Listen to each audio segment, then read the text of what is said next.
கிரைஸ்தலா சங்கீதம் 46 சங்கீதம் 1 முதல் கிரைஸ்தல் வரை.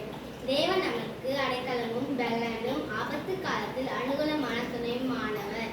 ஆகையால் பூமி நிலை மாறினாலும் மலைகள் நடுசமத்தில் சாய்ந்து போனாலும் அதன் சலங்கள் கொந்தளித்து போங்கி அதன் பெருக்கினால் பர்வதங்கள் அருந்தால் நாம் பார்க்கிறோம். ஒரு நதி உண்டால் நீர் கால்கை தேவனின் நகரத்தை உன்னதமான வாசல் பண்ணி பஸ்து சந்தித்து சந்தோஷிக்கும்.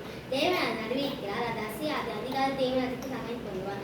ஜாதிகள் கொந்தளித்தது, ராஜ்யம் தட்டளித்தது. தேவன் சமசம் அவர் தம் சத்தத்தை முழங்க பண்ணினார். பூமி உருகி போயிற்று.